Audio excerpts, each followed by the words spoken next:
Hello बच्चों, मैं जितेंद्र प्रासर अपने यूट्यूब चैनल में आपका स्वागत करता हूं।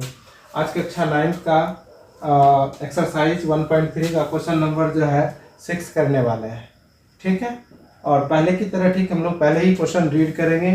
क्वेश्चन को पढ़ने के बाद उसको समझने का प्रयास करेंगे, तब उसका सल्यूशन करेंगे। ठीक है, यहाँ पे ये कहा जा रहा है कि P/Q, Q का वैल्यू क्या होना चाहिए? 0 के बराबर नहीं होना चाहिए। Q का वैल्यू क्या होना चाहिए? 0 के बराबर नहीं होना चाहिए। ठीक है, के रूप की परिमेय संख्याओं के अनेक उदाहरण लीजिए। ठीक है, जैसे ही हर आपका 0 नहीं होगा तो वो परिमेय संख्या का उदाहरण हो जाएगा। ठीक है, तो ये भी वही बात बोल रहा है कि Q जो है वो 0 नहीं होना चाहिए। जब Q 0 नहीं होगा तो वो क्या हो जाएगा? परिमेय संख्या हो जाएगा। ठीक है, तो ऐसा ही आपको अनेक उदाहरण लेना है। ठीक है, और इस बात का ध्यान रखना है कि P और Q क्या हो? पूर्णांक हो। ठीक है, जिनका एक के अतिरिक्त कोई भी उभयनिष्ठ गुणनखंड नहीं हो। ठीक है, तथा कहने का मतलब एक भी उभयनिष्ठ गुणनखंड नहीं हो। इसका क्या मतलब है? इसका मतलब ये है कि जैसे कि हम 1/2 लेते हैं। क्या लेते हैं? 1/2। तो बताइए ये 1/2 जो है वो सरलतम रूप में है। क्या चीज में है? सरलतम रूप में है। अगर हम इसी को 2/4 ले लेंगे, ठीक है, तो ये क्वेश्चन के मुताबिक ये नहीं होगा। क्यों नहीं होगा? क्योंकि इसमें 2 और इसमें भी 2 कॉमन आ रहा है, तो कॉमन नहीं आना चाहिए। कोई भी उभयनिष्ठ गुणनखंड नहीं हो, इसीलिए ये नहीं होगा। कहने का मतलब ये है कि आप जो भी परिमेय संख्या लेंगे वो सरलतम रूप में होना चाहिए। क्वेश्चन को समझ रहे हैं? वो क्या होना चाहिए? सरलतम रूप में होना चाहिए। ये समझ में आ गया? तथा जिसका शांत दशमलव निरूपण प्रसार है, और वो कैसा होना चाहिए? शांत होना चाहिए।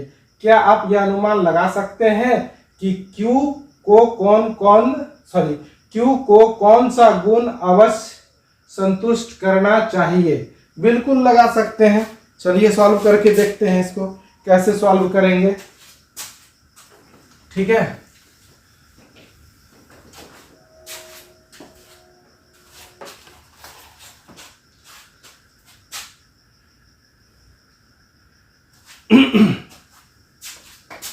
तो इसका अनेक उदाहरण हम ले सकते हैं। जैसे कि अभी अभी हम बताएं 1/2 ले सकते हैं, 1/4 ले सकते हैं, 1/8 ले सकते हैं, 1/10 ले सकते हैं, 1/20 ले सकते हैं। तो ये ढेर सारा एग्जाम्पल हो गया। ठीक है, अब इसका अगर आप दशमलव प्रसार लिखिएगा, बिल्कुल सिंपल है। 1/2 गुना 5, 5 से गुना अगर नीचे भी किए तो ऊपर भी करेंगे, इसके वैल्यू में कोई फर्क नहीं पड़ेगा। 5/10, और ये क्या आ गया? 0.5। ठीक है, बिना कुछ किए हुए 5 कहां से लाए? कोई भी अंक है, ठीक है, फ्रैक्शन वाला कोई भी नंबर हो तो सेम अंक से अगर ऊपर भी गुना कर दे और नीचे भी करे तो उसके मान में कोई फर्क नहीं पड़ता। सेम नंबर से हर को और अंश को गुना किया जा सकता है तो उसके मान में कोई भी चेंजेस नहीं होता है। तो यहाँ 5, यहाँ भी 5 सेम अंक है और दोनों को गुना करेंगे। 5 एकम 5, 5 दूनी 10, इतना आ गया। ठीक है, तो ये कैसा है? ये शांत है। कैसा है? ये शांत है। ये भी बोल रहा है कि शांत दशमलव निरूपण हो। जैसे यहाँ पे अगर हम कर दें 1/4, तो यहाँ पे हम लिख सकते हैं क्या? 5 का स्क्वायर, और यहाँ पे कर लेंगे हम क्या? 5 का स्क्वायर। कैसे करेंगे? कैसे समझे कि 5 का स्क्वायर होगा? क्योंकि 4 को हम क्या लिख सकते हैं? 2 का स्क्वायर। तो यहाँ भी 5 का स्क्वायर अपने जो यहाँ जो रहेगा सेम, दोनों बराबर होना चाहिए।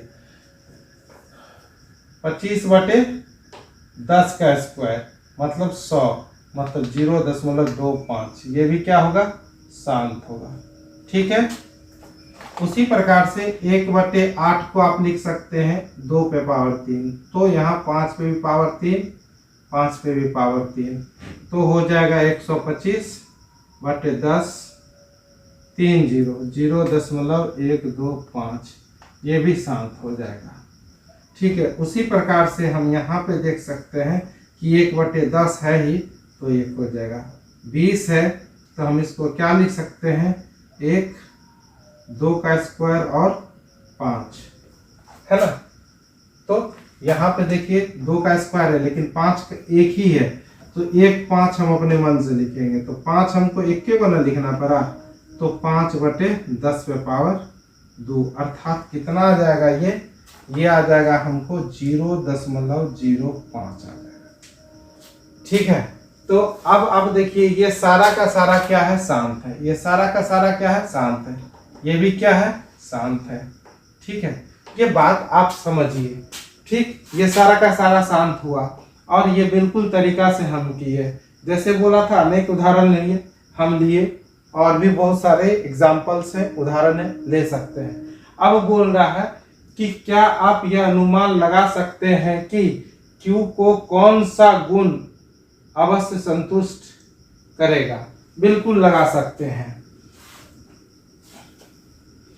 कौन सा गुण संतुष्ट करेगा, तो लिखेंगे Q का, उधर जगह नहीं है तो इधर लिख रहे हैं इस साइड में। इतना करने के बाद नीचे दिखाई दे रहा है क्या, इसके नीचे नहीं दिखाई दे रहा है, जरा सा भी नहीं दिखाई दे रहा है, थोड़ा सा। ठीक है, तो लिख सकते हैं यहाँ पे, अतः Q का गुणनखंड क्या होगा, 2 या 5, 2 या 5 या 2 और 5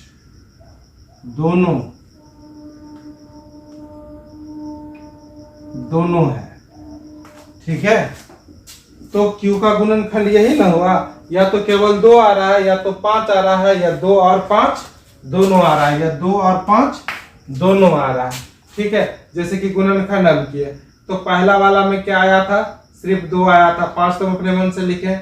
दूसरे बारे में भी सिर्फ 2 आया था, 5 अपने मन से किए थे, क्योंकि जो होता है सेम टू सेम करना पड़ता है।